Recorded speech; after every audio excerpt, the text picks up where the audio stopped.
মানবেন না তাদের জন্য 26 সালে কোনো নির্বাচন নাই। 26 নির্বাচন দেখতে হলে আগে জুলাই বিপ্লবের স্বীকৃতি লাগবে। আর জুলাই বিপ্লবের স্বীকৃতি দিতে হলে জুলাই সনদের আইনি ভিত্তি দিতেই হবে।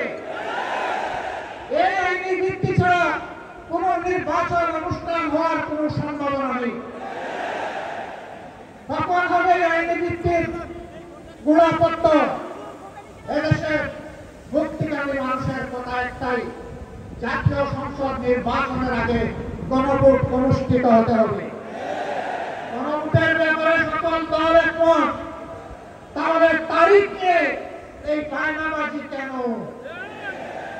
একমত হয়ে যখন স্বাক্ষর করেছি সবাই, তখন গণভোট আগে হওয়াই হচ্ছে যুক্তিযুক্ত। এর মধ্য দিয়ে আইনি ভিত্তির পাটাতন তৈরি হবে ইনশাআল্লাহ, এবং এর ভিত্তিতেই আগামী জাতীয় সংসদের নির্বাচন অনুষ্ঠিত হবে। ওই নির্বাচন যখন অনুষ্ঠিত হবে তখন আর কোনো সংশয় সন্দেহ থাকবে না। আমরা চাই আগামী ফেব্রুয়ারিতে যার আগেই জাতীয় সংসদ নির্বাচন অনুষ্ঠিত হোক। এইটা নিয়ে কেউ ধূম্রজাল সৃষ্টি করার তারা চালাবেন না, অনুরপিণ্ডি বুঝিয়ে বেড়ে ফেলবেন না।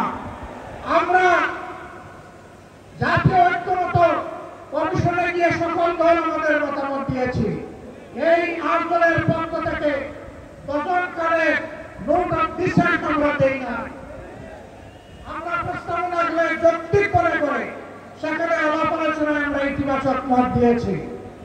এরপরে সংখ্যাগরিষ্ঠ দলের মতামতের ভিত্তিতে একটা চার্টার তৈরি হয়েছে।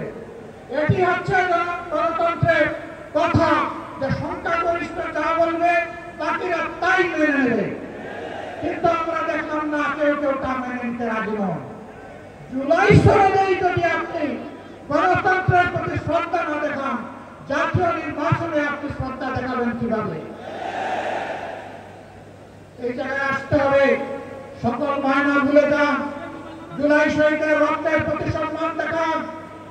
জুলাই যারা লড়াই করেছে মুখ ত্যাগ করে, যারা পঙ্গু আহত হয়ে এখনো দুঃখে দুঃখে কষ্ট করছে, মেহরবানি করে তাদের মুখের ভাষা বোঝার চেষ্টা করুন। আমার ভাই আল্লামা মামুনুল্লাহ সাহেব বলেছেন, লড়াই করে ফ্যাসিবাদ বিদায় করেছি, লড়াই করে জনগণের দাবি আদায় করব।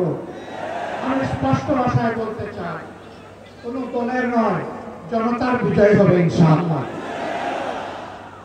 জনতা কি চায় কান পেতে শোনার চেষ্টা করো। যদি এই ভাষা বুঝতে ব্যস্ত হন, তাহলে নিজের পরিণতির জন্য যে বুঝতে ব্যর্থ হবেন তাকে তৈরি থাকতে হবে। আমরা কথা দিচ্ছি বাংলাদেশের জনগণকে, আমাদের সহযোদ্ধারা আমাদের হাতে এনে মুক্তির প্রাথমিক পরিবেশটা উপহার দিয়েছে।